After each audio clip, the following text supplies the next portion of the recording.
warahmatullahi wabarakatuh. Yang terhormat Bapak Wajib, Bu Mami, dan Bu Sulis, perkenalkan nama saya Nisa. Pada kesempatan kali ini saya akan memaparkan tentang identifikasi diri, refleksi, dan desain pembelajaran menulis slogan dengan metode problem-based learning, pendekatan pembelajaran berdiferensiasi, serta penggunaan media audiovisual. Yang dimana alur pembahasan kali ini adalah yang pertama, visi pribadi saya untuk pendidikan Indonesia, kemudian visi pribadi sebagai calon guru, rencana tindak lanjut, pengalaman belajar selama mengikuti mata kuliah seminar PBG, rencana tindak lanjut untuk mewujudkan sosok guru profesional, yang terakhir desain atau inovasi pembelajaran.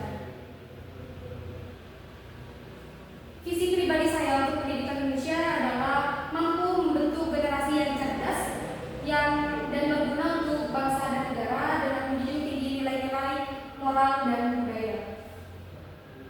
Sedangkan visi pribadi saya sebagai calon guru profesional, yakni menciptakan lingkungan yang nyaman dan suportif di mana setiap siswa merasa dihargai dan termotivasi untuk mencapai potensinya yang terbaik untuk mereka.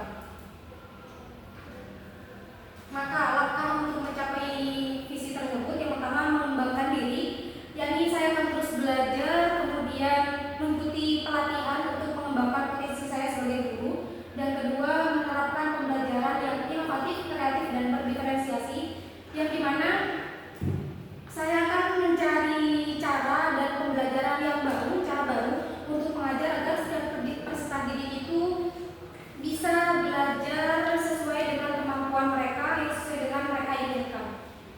Yang ketiga, menanamkan nilai-nilai positif.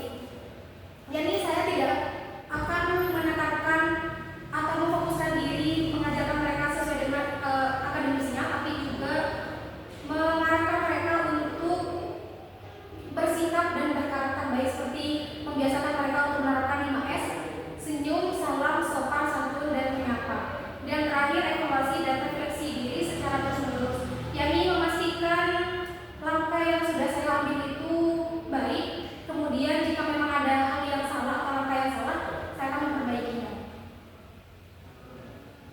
Kemudian refleksi pengalaman belajar selama mengikuti mata kuliah seminar, yang dimana saya sangat banyak mendapatkan wawasan dan pengalaman yang berharga, di mana setiap mata kuliah memberikan sudut pandang baru dan metode pembelajaran yang sangat efektif. Nah, di mana juga diskusi dengan dosen dan rekan sejawat membantu saya memahami berbagai praktik pendidikan dari perspektif yang berbeda-beda. Karena banyak ketika pembelajaran seminar itu, teman-teman saya tidak hanya memilih satu mata pelajaran, tapi banyak sekali mata pelajaran yang mereka pilih, sehingga membantu saya untuk memahami beberapa metode pelajaran yang belum saya ketahui. Kemudian keseluruhan pengalaman ini telah mempersiapkan saya untuk menjadi guru yang lebih berkompeten. Selanjutnya, rencana tindak lanjut sebagai guru profesional. Yang pertama, yang pastinya sebagai guru profesional itu merancang pembelajaran yang sesuai dengan kebutuhan dan karakteristik siswa. Jadi tidak serta-merta guru itu merancang pembelajaran sesuai dengan kemauan dan yang sedang tren. Yang kedua, menciptakan lingkungan belajar yang positif bagi siswa. Jadi positifnya itu memberikan kenyamanan kepada siswa di lingkungan belajar. Yang ketiga, menggunakan beragam metode dan media pembelajaran. Jadi tidak hanya menggunakan satu metode saja atau satu media pembelajaran saja, karena menurut saya sangat tidak efektif jika hanya menggunakan satu metode saja atau satu media saja, karena karakteristik dan kemampuan peserta didik berbeda-beda. Yang keempat, yang terakhir, mengoptimalkan teknologi sebagai alat pembelajaran yang inovatif dan kreatif.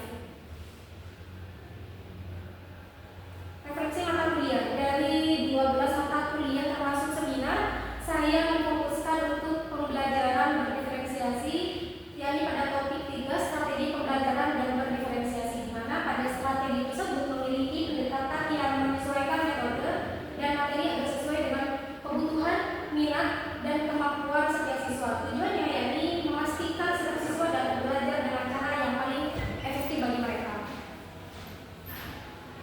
Nah, di sini ada desain pembelajaran, yang dimana implementasi pembelajaran ini sesuai dengan kebutuhan setiap peserta didik dengan menerapkan pendekatan pembelajaran berdiferensiasi. Dalam konteks ini,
LPPB yang sama dengan temannya tapi berbeda-beda.